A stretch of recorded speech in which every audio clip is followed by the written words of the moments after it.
Hello दोस्तों, स्वागत है आपका एक बार फिर से कमल एकेडमी कोच में। आइए आज फिर से कुछ नया सीखते हैं। Hello everyone, my name is Akanksha. Welcome back to our online classes. आज हम MSc का नेक्स्ट चैप्टर पढ़ेंगे। तो आज हम आपके लिए फिर से एक नई स्टोरी लेकर आए हैं। So let's start. The tree lovers. यहाँ हम आज एक बिश्नोई समाज के बारे में पढ़ेंगे जो कि राजस्थान में रहता था।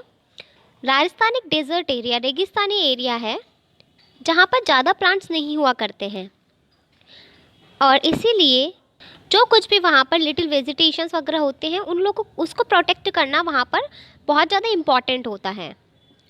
जो बिश्नोइस रहते हैं वो नेचर वर्शिपर्स होते हैं और उनके रिलीजन में 29 रूल्स होते हैं जिसके अंदर नेचुरल सराउंडिंग्स को प्रोटेक्ट करना आता है।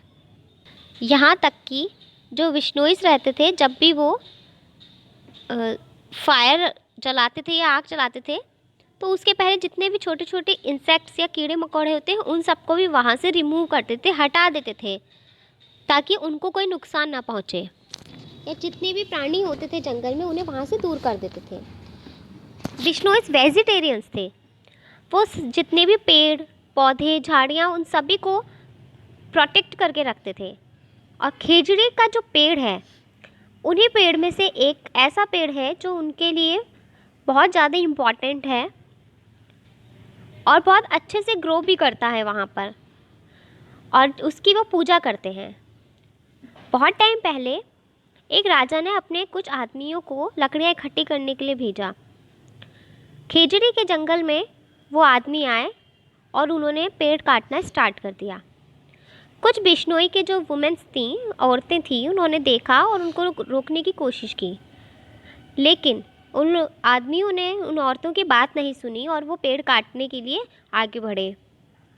उनमें से एक औरत ने अपने भुजाओं को उठा के और जो पेड़ था उसके ट्रंक को हग कर लिया, उसको घेर लिया और वहीं खड़ी रही और उन लोगों को पेड़ काटने नहीं देने दिया और कहा, अब मैं देखती हूँ कि आप लोग इस पेड़ को कैसे काटते हैं।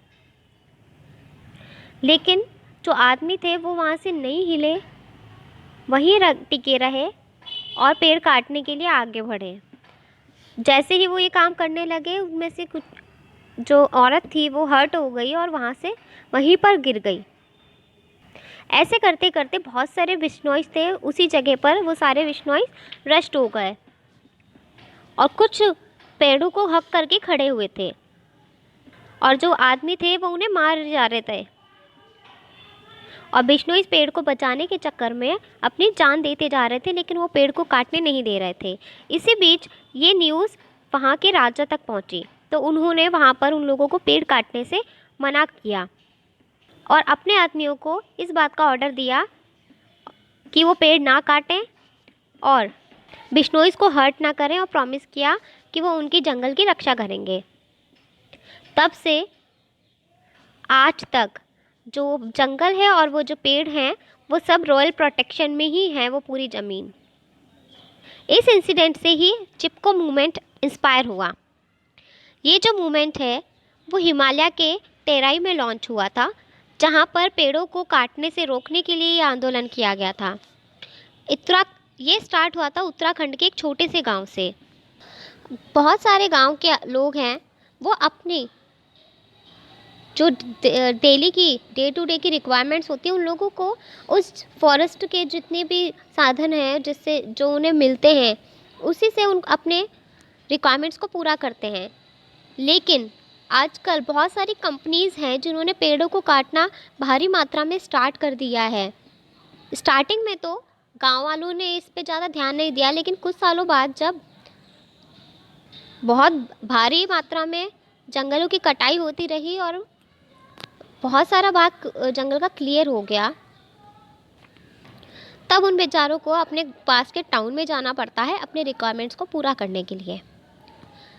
अ विलेजर जिसका नाम सुंदर लाल बहुगुणा था,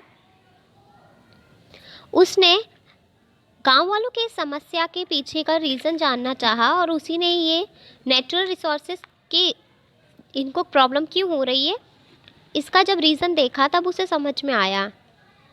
उसने ये सबको इकट्ठा किया और कहा जो मेन रीज़न है इन सब के पीछे वो ये है कि हम जो हमारे जंगल हैं वो एक बहुत बड़े एरिया में दिन बर दिन लॉस होते जा रहे हैं और हमें इसके लिए जितना ज़्यादा होना है, जितना ज़्यादा हो सके उतना लकड़ियों को काटना या पेड़ों को काटना बंद करना पड़ेगा। We must stop cutting trees. Plants and trees जो हैं वो हमारे अर्थ पे लाइफ लाइन है, तो हमें हमारे जितना हो सके हमारे घर में, घर के आसपास पेड़ उगाने चाहिए और उन्हें काटने से बचाना चाहिए। Thank you so much.